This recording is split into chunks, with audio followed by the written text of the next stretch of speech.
కోరి ఆ వ్రతాన్ని గురించి మీకు తెలియజేస్తాను, శ్రద్ధగా వినండి అని చెప్తూ ఉన్నాడు. పరమేశ్వరుడు ఒకనాడు తన భస్మ సింహాసనముపై కూర్చొని ఉండగా నారద మహాముని ఇంద్రాది దిక్పాలకులను స్తోత్రముతో పరమశివుణ్ణి కీర్తిస్తూ ఉన్నాడు. ఆ మహత్తరమైనటువంటి ఆనంద సమయంలో పార్వతీదేవి పరమేశ్వరుని ఉద్దేశించి, నాథ, స్త్రీలు సర్వ సౌఖ్యములు పొంది పుత్రపౌత్రాభివృద్ధిగా ఉండి తరించుటకు తగిన ఉపాయం మాకేమైనా ఉపదేశించండి, లేదా ఏదైనా వ్రతం ఉంటే మాకు ఒకదానికి చెప్పండి అని చెప్పేసి అడుగుతుంది. అందుకు ఆ త్రినేత్రుడు పరమశివుడు చెప్తూ ఉంటాడు, దేవి, నీకు కోరిన విధంగా స్త్రీలకు సకల శుభాలను కలిగించేటువంటి వ్రతం ఒకటి ఉన్నది, అది వరలక్ష్మి వ్రతం అంటారు. దానిని శ్రావణ మాసంలో వచ్చేటువంటి 2వ శుక్రవారం నాడు ఈ వ్రతాన్ని ఆచరించాలని చెప్పేసి ఆ పరమశివుడు సాక్షాత్తుగా పార్వతీదేవిని చెప్తూ ఉంటాడు. అప్పుడు పార్వతీదేవి, లేదా ఈ వరలక్ష్మి వ్రతాన్ని ఆ దేవతలు ఎవరెవరు చేశారు, ఈ వ్రతాన్ని చేసి ఎలాంటి శుభాలను పొందారు, ఈ వ్రతాన్ని ఎలా చేయాలి అనేటువంటి దానంతా కూడా నాకు ఒకసారి వివరముగా చెప్పండి అని చెప్పేసి సాక్షాత్ పార్వతీదేవి ఆ పరమశివుడిని అడుగుతూ ఉంది. పూర్వకాలంలో మగధ దేశంలో విష్ణుకుండినము అనేటువంటి పట్టణం ఉండేది. ఆ పట్టణం బంగారు పుణ్యములలో రమణీయంగా ఉండేది. ఆ పట్టణంలో చారుమతి అనేటువంటి ఒక బ్రాహ్మణ స్త్రీ ఉండేది. ఆమె సుగుణవతి, వినయ విధేయతలు, భక్తి గౌరవాలు గల యోగ్యురాలు అయి ఉన్నది. ఆమె ప్రతిరోజు కూడా ప్రాతకాలమున నిద్రలేచి భర్త పాదాలకు నమస్కరించి ప్రాతకాల గృహ కృత్యాలు కూడా పూర్తి చేసుకుని అత్తామామలను సేవించుటకు నిమిత్తంగా సంభాషిస్తూ ఆమె జీవనాన్ని సాగిస్తూ ఉన్నది.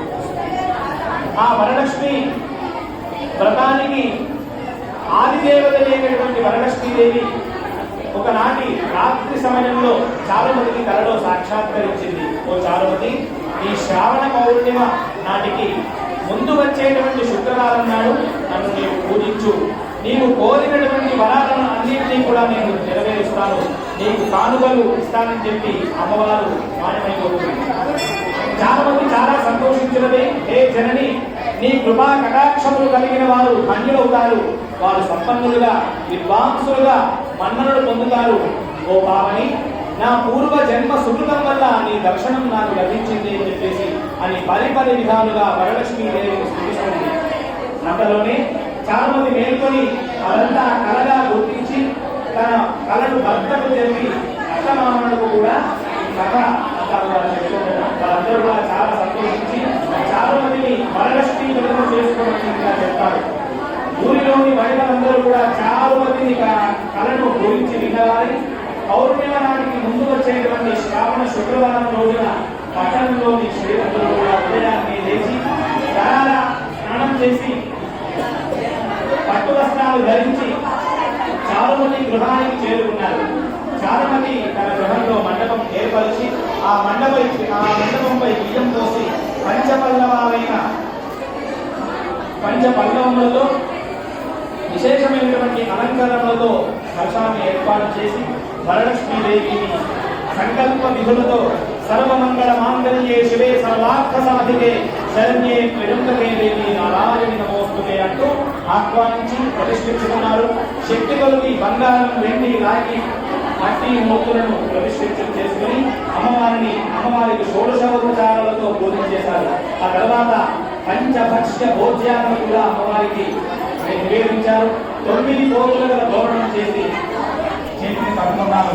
ఆ తర్వాత ప్రదక్షిణాలు చేసి అమ్మవారికి భక్తితో శ్రద్ధతో నమస్కారం చేశారు. అమ్మవారికి విశేషమైనటువంటి భక్తి శ్రద్ధలతో వారందరూ కూడా ఆ వరలక్ష్మి యొక్క అమ్మవారిని ఆరాధన చేసి అమ్మవారికి అంతా కూడా అర్పించారట. ఆ తర్వాత ఉత్తమమైనటువంటి ఈ వ్రతమును బ్రాహ్మణాది 4 వర్ణముల వారు కూడా ఈ వ్రతాన్ని ఆచరించవచ్చును. ఎవరైతే ఈ వ్రతాన్ని చేస్తారో వారికి సర్వ సౌభాగ్యాలు కూడా ఆ మహాలక్ష్మి అమ్మవారు అందజేస్తుంది. బుద్ధ పౌరులను కూడా అమ్మవారు ఆ వ్రతాన్ని భక్తిగా శ్రద్ధగా చేసిన వారికి అమ్మవారు అనుగ్రహిస్తుంది. సకల విధమైనటువంటి ఐశ్వర్యాలను కూడా ఆ వరలక్ష్మి వ్రతాన్ని అమ్మవారు ఖచ్చితంగా వ్రతాన్ని చేసిన వారందరికీ కూడా అమ్మవారు అనుగ్రహిస్తుంది. కాబట్టి ఎవరైతే వ్రతాన్ని చేస్తారో వారందరికీ కూడా ఆ వరలక్ష్మి యొక్క వ్రతాన్ని ఆచరించిన వారికి ఆ అమ్మవారి యొక్క సంపూర్ణమైనటువంటి అనుగ్రహం కలుగుతుంది అని చెప్పడానికి నిదర్శనగా ఆ రోజు పరమశివుడే సాక్షాత్తు పరమశివుడు పార్వతికి వివరించినటువంటి వ్రతాన్ని